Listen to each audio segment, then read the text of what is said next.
The ringing of my phone ripped me out of a deep sleep at exactly 2:13 a.m. I reached over to silence it, expecting another spam call, but the caller ID instantly froze me. It simply read 911. Not unknown number, not emergency services, just 911. My heart began pounding. I stared at the screen for several seconds before answering. "Hello?" I whispered. For a moment there was only static. Then I heard someone breathing heavily. Finally, a terrified man's voice broke through the noise. "Whatever you do, don't open your front door." Before I could ask who he was, the line went dead. I immediately checked my call history. There was no incoming call from 911. In fact, according to my phone, no one had called me at all. Thinking I was half asleep, I tried calling 911 myself.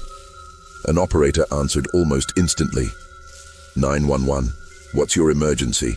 She asked calmly. I explained the strange phone call I'd just received. She paused for several seconds before replying. "Sir, we've received no calls from your address tonight." I thanked her and hung up, trying to convince myself it had all been a nightmare. Then, 3 loud knocks echoed through my front door.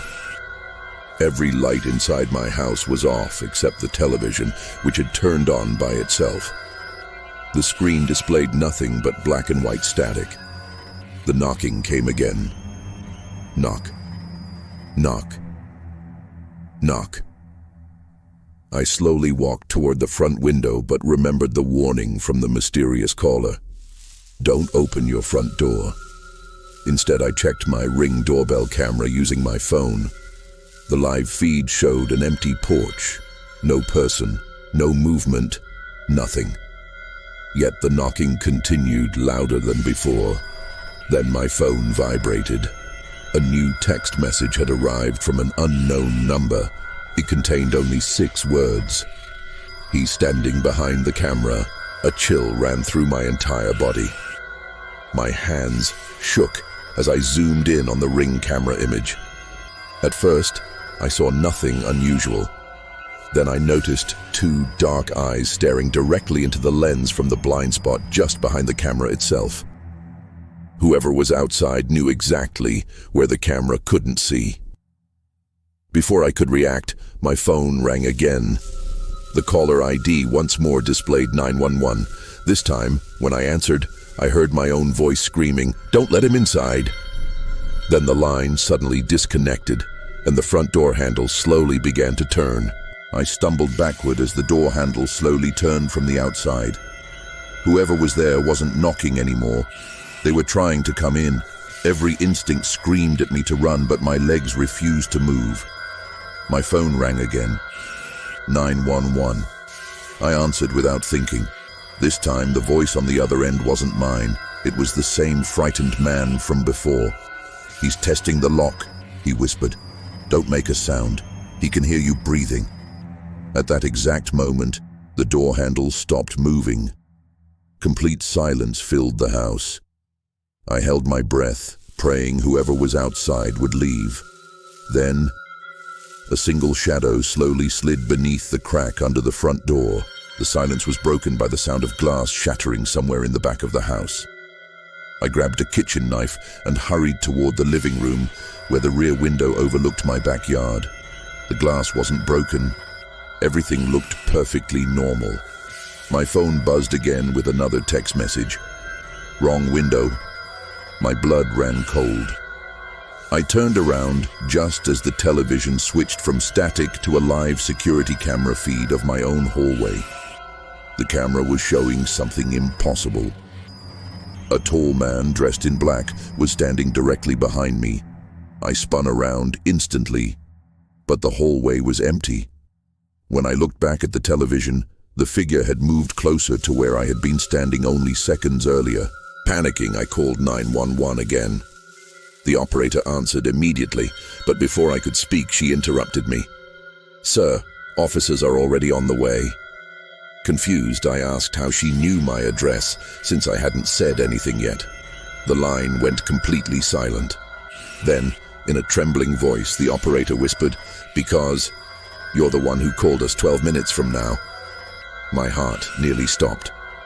She explained that an emergency call had just come through from my phone, but the system showed it wouldn't be placed until 2:25 a.m. According to the dispatcher, future me was screaming for help while someone pounded on the front door. The lights throughout the house suddenly went out.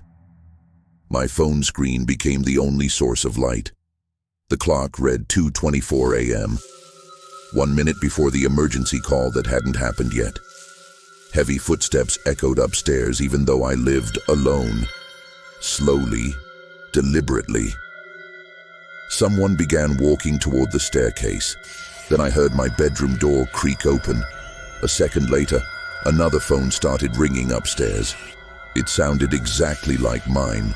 The caller ID lighting up in the darkness read only one word: 911. Every step upstairs echoed through the house like someone was deliberately letting me know they were there. I forced myself to climb the staircase, gripping the kitchen knife so tightly my fingers hurt. The ringing grew louder with every step until I reached my bedroom. The door was half open. I slowly pushed it wider, expecting to find an intruder. Instead, I found another phone lying on my bed. It was my phone. Same black case, same cracked corner, same wallpaper of me and my younger sister at Pike Place Market in Seattle. The screen lit up as soon as I touched it. An active call was already connected. The caller ID read 911 and the call timer showed 00.12. Then I heard my own terrified voice coming through the speaker. "If you're hearing this," I gasped, "I'm already dead. Listen carefully. Don't trust the police." Before I could replay the message, flashing red and blue lights illuminated the windows outside. Police had arrived. Relief washed over me as I ran downstairs and opened the front door. 2 officers stood on my porch, their patrol car parked with its lights flashing. I quickly explained everything: the mysterious phone calls, the future warning, the strange messages, and the second phone upstairs.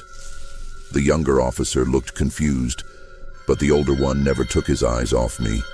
He quietly asked, "Did the caller tell you not to trust us?" My heart froze. I had never mentioned that part. Before I could answer, he slowly smiled. "He tells everyone the same thing." The officers searched my house from top to bottom. Every room was empty. But when we reached the bedroom, the second phone had disappeared. The bed was untouched, as though it had never been there. The younger officer insisted I must have imagined it, but the older officer remained silent. As we walked back downstairs, I noticed him staring at the family photos hanging on the wall. He stopped in front of one taken 3 years earlier. Without turning toward me, he quietly said, "You weren't supposed to survive that accident." My blood ran cold. I had never told anyone about the car accident that nearly killed me 3 years ago. "How do you know about that?" I asked. He finally looked at me with cold, emotionless eyes and whispered, "Because I was there." Before I could react, every light on the street suddenly shut off. The patrol car's emergency lights died. The radios clipped to both officers' uniforms went silent. My phone vibrated one last time. A text message appeared from the same unknown number. "The man pretending to be a police officer isn't human." I slowly looked up from the screen. The younger officer was gone. The patrol car had vanished. The quiet suburban street was completely empty, except for the older officer standing in front of me. His smile slowly widened as his police badge melted into black ash. In a voice that sounded exactly like the one from the 911 calls, he whispered, "Now, there's no one left to answer your call." The older officer's smile grew wider as the last streetlight flickered out. My instincts screamed at me to run. I turned and bolted back into my house, slamming the front door shut and locking every deadbolt. The moment I stepped inside, my phone rang again. 911. My hands trembled as I answered. This time the operator sounded terrified. "Listen to me," she whispered. "He's not a police officer. He never was. He's been answering emergency calls for years, pretending to help people before they disappear." I heard shouting in the background, followed by gunshots and screaming. Then the operator gasped, "He's inside your house." The line suddenly went dead. At that exact moment, I heard slow footsteps coming from the hallway behind me. I spun around, expecting to see the fake officer. Instead, I found my own reflection standing in the hallway mirror. But it wasn't copying my movements. My reflection slowly raised a phone to its ear while I stood completely still. It smiled and quietly said, "You finally answered." The mirror shattered on its own, sending glass across the floor. Behind the broken reflection stood the fake officer, no longer wearing a uniform. His skin looked gray and cracked, and his eyes were completely black. "Every emergency call creates a choice," he said calmly. "Most people dial 911 hoping someone will save them. You were chosen because someone already did." He reached into his pocket and pulled out an old police badge. It carried the date, 23 years in the future. Suddenly, my phone vibrated violently. A final emergency alert covered the screen. "Incoming 911 call. Accept or decline." The caller ID showed my own name. I accepted the call. A weak voice immediately began speaking. It was me, but much older. "Don't let him touch you," the voice said. "He's trapped between every emergency call that was never answered. He survives by replacing the people he takes."